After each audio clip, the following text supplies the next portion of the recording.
इस कार्यक्रम के पुण्यार्चक हैं श्रुत संवर्धक समूह गुरु भक्त परिवार, श्री चंद्रदीप जी आगरा, श्री नितिन काला हैदराबाद, श्री विकास जैन इंदौर, श्री मानस जैन टीकमगढ़, श्री दिनेश जैन अल्ली टीकमगढ़, श्री राजीव जी जैन सहारनपुर, श्री नवीन जी छतरपुर, श्री शिवम श्रेयांश जैन भिंड, श्री उदित जैन तन्मय जैन सहारनपुर, श्री हैप्पी भैया शाहगढ़, श्री शशांक जैन आरा बिहार, श्री प्रवीण जैन आगरा, श्री नितिन कासलीवाल औरंगाबाद। वास्तविकता का ज्ञान ना होना ही जीव के परिभ्रमण का कारण हुआ करता है। आज तक जीव जगत की वास्तविकता से परिचित नहीं हुआ। यही कारण है कि जीव अपने में ही भ्रम पैदा करता रहा। जहां भ्रम होगा वहां नियम से आपको संचरण करना ही पड़ेगा। जिस मार्ग का पता नहीं उस पर जाएंगे तो नियम से भटकना निश्चित है।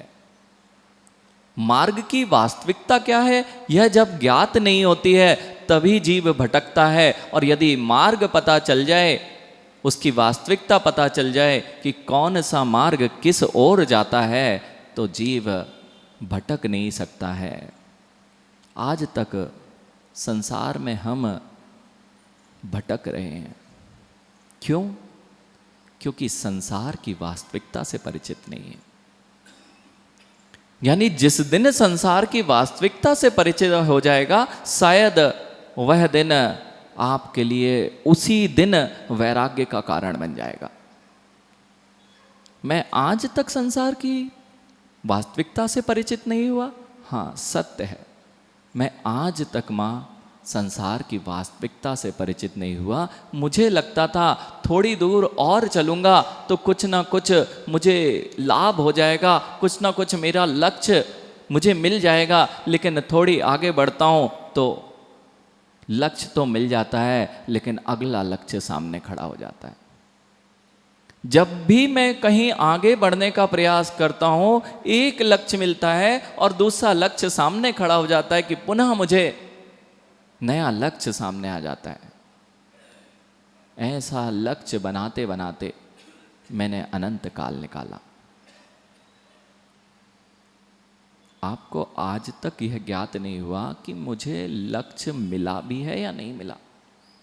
सौरभ भैया देखना, प्रत्येक जीव यही तो चाह रहा है कि मैं सारे संसार को उंगली पर नचाऊं। अभी आपने भजन सुना था, मनीष, क्या कहा गया था? वे जीव सभी यही चाहते थे कि सारा संसार मेरी उंगली पर नाचे, और जितने नचाने के उम्मीद में थे वे दिखाई नहीं दे रहे हैं। मैं भी इसी भागदौड़ में लगा हुआ हूं कि किसी दिन तो आएगा कि मैं इस संसार को अपनी मुट्ठी में कर लूंगा।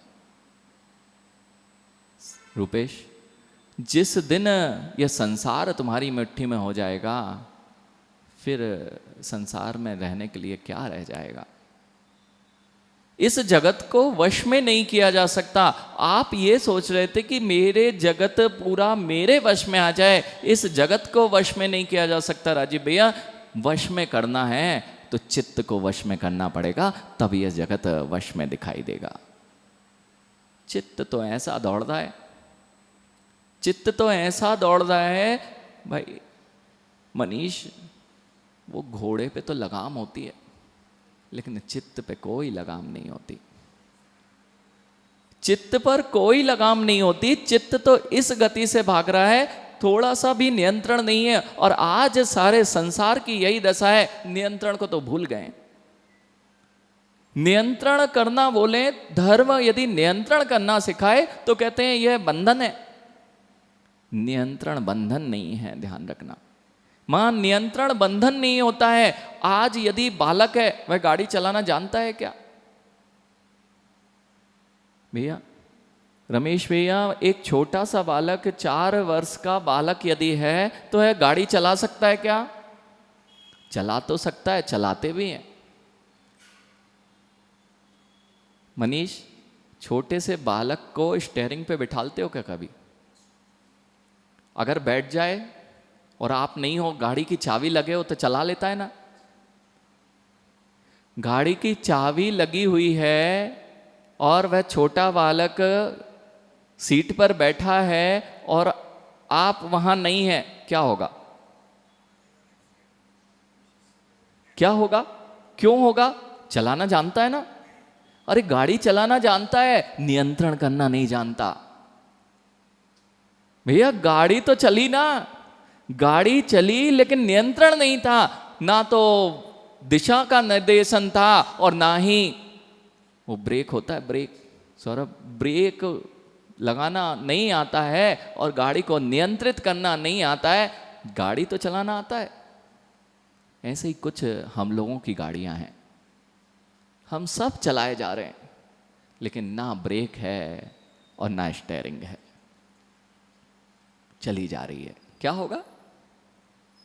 क्या होगा ज्ञानी युवाओं, सुन लेना। क्या हम जो धर्म का नियंत्रण है उसे हम सोचते हैं ये हमारे लिए बाधक है? अरे बाधक नहीं है, वही तुम्हें बचाने वाला है। आज तक यह ज्ञात नहीं हो पाया किस दिशा में चलना है। बिना दिशा के चलोगे तो दुर्घटना तो घटनी ही है। दिशा का ज्ञात नहीं और नियंत्रण का बोध नहीं, वह बालक जैसी प्रवृत्ति करता है वैसी हमारी प्रवृत्ति है। और इसी का नाम आचार्य भगवंतों ने कहा संसार है। जो आप ये देखते हैं ये संसार नहीं है माँ, जिसे आप वास्तविकता में आंखों से देखते हैं इसका नाम संसार नहीं है। संसार वह है जिसमें हम घूमते हैं।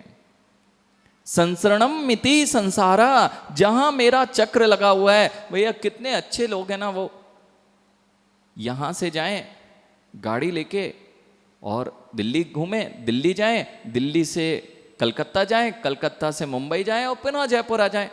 आपके यहाँ वो कौन सा हाईवे बना हुआ है मनीष? क्वाड्रेचर। यहाँ से 4 सिटियों को वो जोड़ देता है, 4 शहरों को, नगरों को उसने जोड़ रखा है। तो यहाँ से चले वहाँ गए, वहाँ से चले वहाँ, और चक्कर लगाता रहे कोई, तो समझदार है ना। अरे दिल्ली जाना था, लक्ष्य मिल गया। फिर दिल्ली पहुंचे तो उन्होंने कहा कि नहीं कलकत्ता का लक्ष्य है, कलकत्ता पहुंच गए। फिर कलकत्ता के पास पहुंचे तो लगा कि थोड़ा चेन्नई तक जाने का लक्ष्य बना दिया, चेन्नई पहुंच गए। चेन्नई से पुनः चले तो मुंबई की ओर लक्ष्य बन गया। मुंबई से चले तो अरे अब मुंबई आ गए, अब पुनः जयपुर की ओर चलते हैं। भैया लक्ष्य है ना, ये तो सौरभ तो यही सिखाता है। सौरभ तो यही सिखाता है, जितने युवा हैं इससे प्रेरित होते हैं। सौरभ यही नहीं सिखाते क्या कि अगला लक्ष्य देखो। किसी को 2 साल का दिखाते हो तो किसी को 50 साल का दिखाते हो, किसी को 15 साल बाद तुम्हें कहां पहुंचना है, उसके आगे क्या। फिर 15 साल बाद फिर वहीं खड़ा हो जाता है जीव कि आगे क्या। 15 साल के लक्ष्य को पा लिया, 15 साल का यही करते हो ना मोटिवेशन। किस चीज का मोटिवेशन दिया जाता है? लक्ष्य प्राप्त करने का। भैया सौरभ, आसमान को पकड़ना है ना तो झुका हुआ है ना, थोड़ी दूर चलना मनीष, और आसमान हाथ में। ये युवा इसलिए तो दौड़ रहे हैं। वो पूछो यानी जितने युवा बैठे हैं, यही तो लगता है कि मैं सबको अपनी मुट्ठी में कर लूंगा, और दौड़ लगाता है उस बच्चे की तरह, और लगता है कि बस मेरे हाथ में आसमान आने वाला है। थोड़ी दूर पे तो देखो, और थोड़ी दूर पे पहुंचा ज्ञानी, आसमान हाथ में आ जाता है ना। आसमान हाथ में आ जाता है रूपेश। बस यही दशा इस संसार भावना में आचार्य भगवान बता रहे हैं। हम क्यों बालक जैसी चेष्टा कर रहे हैं? हम थोड़ा आगे बढ़ते हैं और फिर पता चलता है कि हम वहीं हैं। फिर थोड़ा आगे बढ़े, पता चला वहीं हैं। 4 नगरों में चक्कर लगाने वाला ज्ञानी नहीं हो सकता। कहाँ पहुंचना है कोई निर्धारण तो हो। भैया वो कोलू का बैल श्रेष्ठ है ना, कोलू का बैल श्रेष्ठ है ना, दिन भर कार्य करता है। ऐसे ही हम भी दिन भर कार्य करते हैं। किस लिए मां? सुबह से लेकर शाम तक समय ही नहीं मिलता है। क्यों?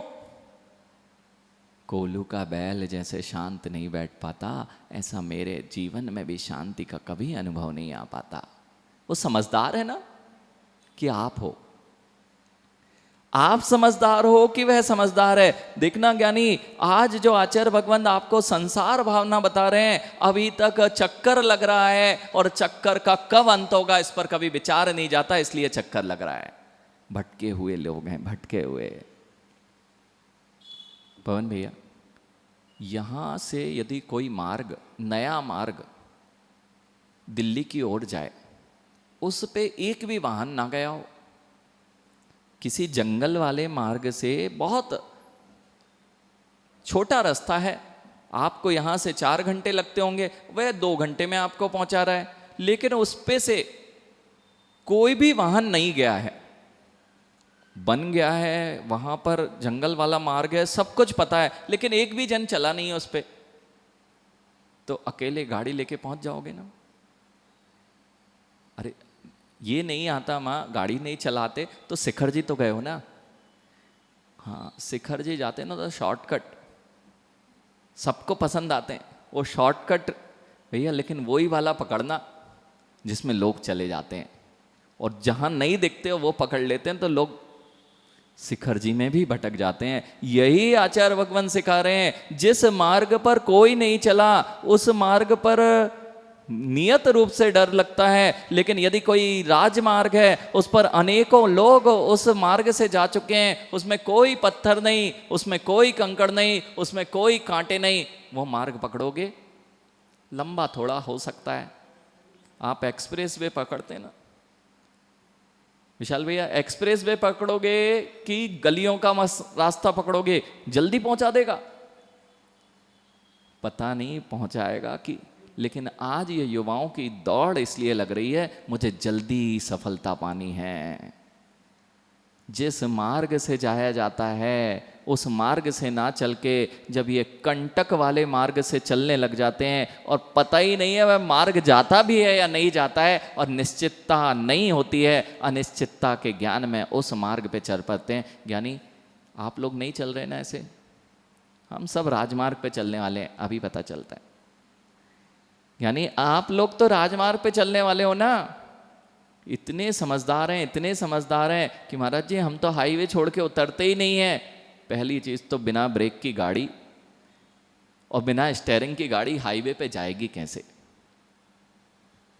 हमने धर्म का नियंत्रण खो दिया है, हमने धर्म का दिशा निर्देश छोड़ दिया है, इसलिए हम सुख का मार्ग तो ढूंढना चाहते हैं, लेकिन सुख के मार्ग पर चढ़ने का जो उपाय था वह तुम्हारा दिशा निर्देश, धार्मिक दिशा निर्देश था, वह हमारे पास है नहीं। इसलिए मां, हम क्या कर रहे हैं, कहीं हम रेत से तेल निकालने का प्रयास तो नहीं कर रहे हैं? पाटनी जी, रेत से तेल निकालने का प्रयास तो नहीं चल रहा है। कितने दिन में रेत से तेल निकल जाएगा भैया? पेलते रहना, पेलते रहना, रेत से तेल नहीं निकलने वाला। खूब कमाई कर लेना, उससे सुख नहीं मिलने वाला। यहां सब लोगों के पास खूब है, और यहां तो यहीं के राजघराने नहीं बैठे हैं। इस देश की जो सबसे समृद्ध स्थान हुआ करते होंगे कभी, वह मुल्तान नगर हो, चाहे तक्षशिला का वह क्षेत्र हो, सत्य है कि नहीं? वो बाबूजी से पूछो, बाबूजी जैसी समृद्धि अभी है, क्या जब आप यहाँ पर आए थे तब इससे कई गुना समृद्धि उस राष्ट्र में नहीं हुआ करती थी क्या? जिस राष्ट्र से आप आए हैं, पाकिस्तान से जब आप चले थे, वो बैठे हुए हैं, क्या नाम है दादाजी का? भंवरलाल जी, बाबूलाल जी, मनोहर लाल जी, फूलचंद जी। फूलचंद जी, जब आप पाकिस्तान में थे तो वहां समृद्धि थी कि नहीं? ये छोटी मोटी समृद्धि, इनको छोटे मोटे घर बन गए, आपकी हवेलियां थी कि नहीं? विशाल भैया, आपने तो हमें बताया, आपके दादाजी परदादाजी, कि महाराज जी पूरे जगत का, पूरे वहाँ का क्षेत्र के एक ऐसे व्यक्ति, भैया आप लोग सब ना जानते हो, लेकिन ये लोग जानते हैं कि क्या आवश्यक था, इनके पूर्वज जानते थे। यानी ऐसा सब कुछ होने के बाद भी वहाँ रहना क्यों नहीं स्वीकार किया? क्योंकि सब तो रहेगा लेकिन आनंद नहीं रह पाएगा और जिनेंद्र भक्ति छूट जाएगी।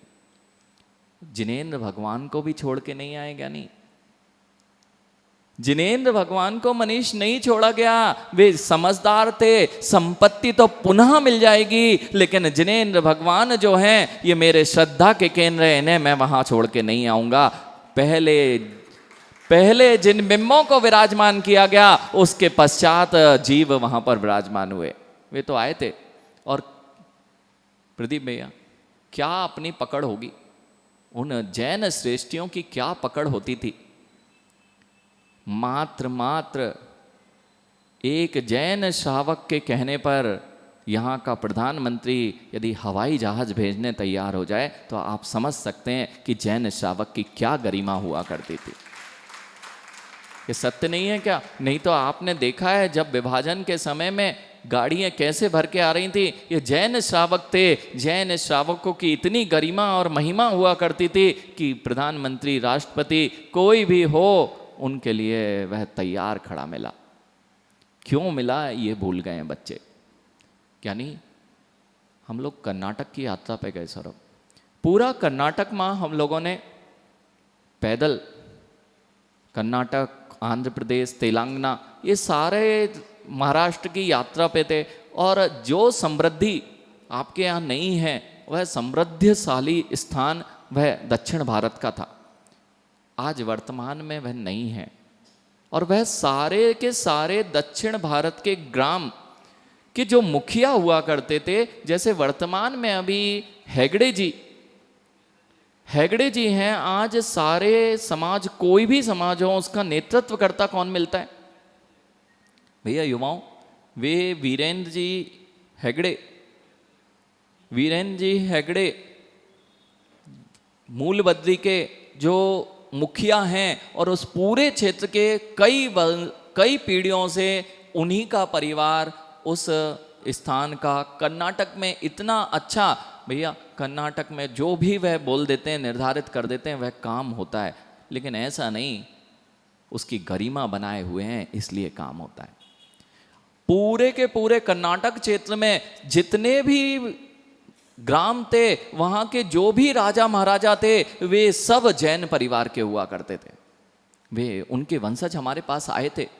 इस कार्यक्रम के पुण्यार्चक थे श्रुत संवर्धक समूह गुरु भक्त परिवार, श्री चंद्रदीप जी आगरा, श्री नितिन काला हैदराबाद, श्री विकास जैन इंदौर, श्री मानस जैन टीकमगढ़, श्री दिनेश जैन अल्ली टीकमगढ़, श्री राजीव जी जैन सहारनपुर, श्री नवीन जी छतरपुर, श्री शिवम श्रेयांश जैन भिंड, श्री उदित जैन तन्मय जैन सहारनपुर, श्री हैप्पी भैया शाहगढ़, श्री शशांक जैन आरा बिहार, श्री प्रवीण जैन आगरा, श्री नितिन कासलीवाल औरंगाबाद।